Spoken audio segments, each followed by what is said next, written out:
This is a warning. This is a warning. This is a warning. This is a warning. In only minutes, the inside of your car can become a death trap for a child. Don't let it happen. If you see a child left alone in a vehicle, please call 911. You can be a hero. You can prevent a tragedy.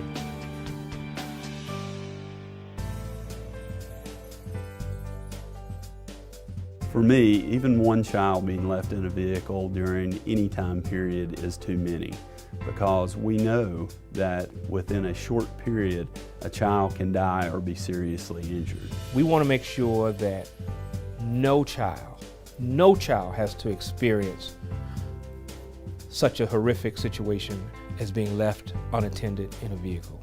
We're going to be working with the Prosecuting Attorneys Council in the state of Georgia to assure that we have district attorneys and solicitors who are prosecuting these crimes. Also understand the number of children that are being left on vehicles and the deadly consequences of that happening. It was a Sunday. We went to church as usual. She was being kind of a little pain, as she could be, and one did not complete her craft in Sunday school. So she asked if she could bring the craft home. Absolutely. And she asked if she could go next door to play with one of her closest friends. Of course, this was a normal activity that took place. So Logan, our oldest son, and I went to run errands. While we were out, I thought, probably time for Sydney to come home. So Mason, my middle son, went over to get her from the neighbor's house. And he came back home and said she's not there. And I said, well, Mike, here's a list of the places she's allowed, the friends that she's allowed to go to. And I said, just ride around the block. You know, you've walked around, she's not there, but just ride around the block. And when he opened the car door, she was in a fetal position behind the passenger seat. You know, most of it's a blur. Again, she didn't finish her craft.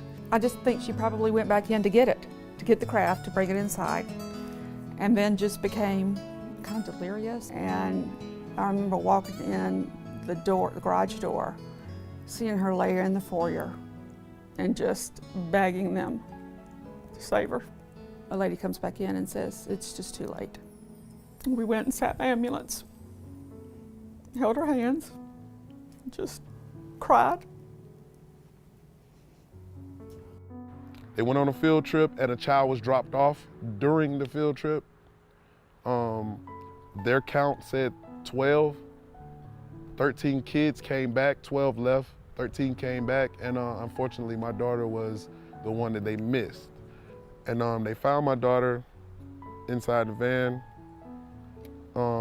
non-responsive, and I was seeing it on the news, on the TV, where it's like toddler left on daycare van, and they hadn't put up a picture yet, but they were started saying Jasmine Green, and I'm like, whoa, whoa, whoa, whoa, you know, so very staining, very tattooed type memory, something that hurts a lot, and I'll never, ever get rid of that memory out of my mind.